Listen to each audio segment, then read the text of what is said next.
Hello friends, आज की video में हम बात करने वाले मेडिकल सर्जिकल नर्सिंग, जिसमें हम देख रहे थे सीजर डिसऑर्डर्स के बारे में, नर्वस सिस्टम्स न्यूरोलॉजिकल डिसऑर्डर्स, जिसमें सीजर डिसऑर्डर्स के कुछ हमने पिछले वीडियो में बात की थी। इस वीडियो में हम इसका क्लासिफिकेशंस देखेंगे। जनरलाइज सीजर 30% और partial seizure 70%। Whole brain are involve, यानी जनरलाइज सीजर्स में क्या होता है, पूरा ब्रेन है वो इन्वॉल्व होता है। और पार्शियल सीजर में local and focal partial part of brain are involve, यानी इसमें कुछ ब्रेन्स का लोकल पार्ट ही इन्वॉल्व होता है। ये 30% इफेक्ट होता है सीजर, और ये जो 70% होता है। मोस्ट कॉमन कौन सा, पार्शियलाइज सीजर देखने को मिलता है। और जनरलाइज सीजर अनकॉन्शियस होता है और पार्शियल सीजर कॉन्शियस होता है। और जनरलाइज सीजर में ओरा फेज है ना, वो एब्सेंट होती है। Free sensory perceptions of seizure actions, यानी सीजर आने से पहले एक सेंसेशंस आते हैं पेशेंट को, वो इसमें एब्सेंट रहते हैं जनरलाइज सीजर्स में। और पार्शियल सीजर्स में ओरा फेज है वो प्रेजेंट रहता है, यानी उसमें पेशेंट को ओरिएंटेशंस होता है कि भाई मेरे को सीजर आने वाले हैं, वो अपनी सेफ जगह में चला जाता है और जो फॉल इंजरी है उसको किसी चीज़ के लगने से बच सकता है। अब एक एक करके हम देख लेते हैं generalise seizures.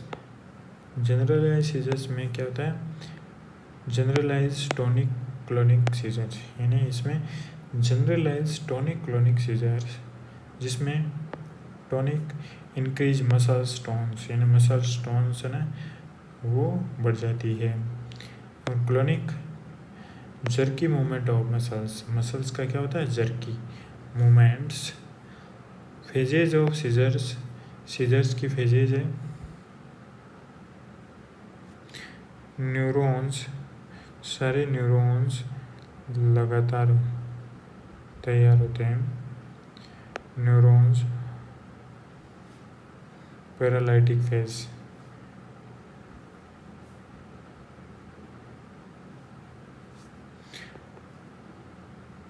प्रीक्टल phase. Preictal phase में दो फेज होती है, एक तो प्रोडर्मल फेज और एक ओरा फेज।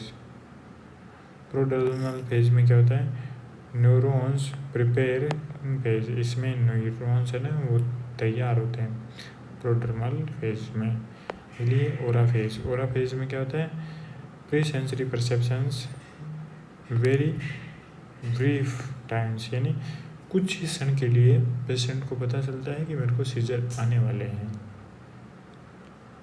अगला है इक्टल। इक्टल्स में टॉनिक फेज और क्लोनिक फेज होता है, यानी increase muscle tone and jerky movement of muscles. अगला है partially post ictal phase. Post ictal phase tonic phase.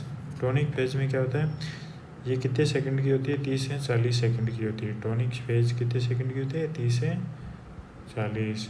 Increase muscle tone hypertonic, increase muscle tone hypertonic.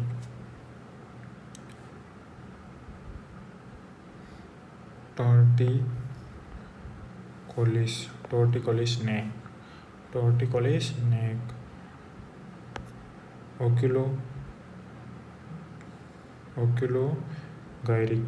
ओक्यूलोगायरिक reflex देखने को मिलता है इसमें। रूटीन आईबॉल, रोटिंग आईबॉल्स, यानी आईबॉल्स है वो रोटेट हो जाती है ऊपर की साइड में, नीचे की साइड में ऐसे। एब्सेंट ऑफ गैग रिफ्लेक्स, यानी गैग रिफ्लेक्स है ना वो एब्सेंट हो जाता है, जिससे पेशेंट एस्पिरेशंस की कंडीशंस हो सकती है। इसमें स्टिफनेस इन एक्सट्रीमिटीज़, एक्सट्रीमिटीज़ है ना वो स्टिफनेस हो जाते हैं, खींचे जाते हैं। Full tight. क्लोनिक्स में क्या होता है, 20 to 30 सेकेंड्स की होती है क्लोनिक फेज। इसमें जर्की मूवमेंट इन मसल्स में क्या होता है, जर्की मूवमेंट देखने मिलता है। रिस्क ऑफ इंजरी, इसमें भी इंजरी की रिस्क है। इसे बोला जाता है post ictal followed by ictal phase, patient is unconsciously, यानी पेशेंट है ना ictal phase, post ictal phase में क्या होता है, पेशेंट अनकॉन्शियसली होता है। No bowel bladder controls, bowels and bladder control नहीं होता है। लिथार्जी लुक करता है। इन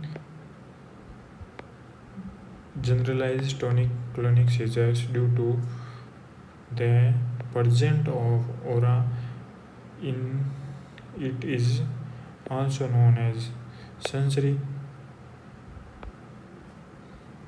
partial seizures। अगले वीडियो में हम बात करने वाले हैं एटोनिक सीजर्स के बारे में। अगर ये वीडियो पसंद आए तो वीडियो को लाइक करें और चैनल पर नए हो तो चैनल को सब्सक्राइब करें। Thank you for watching this video.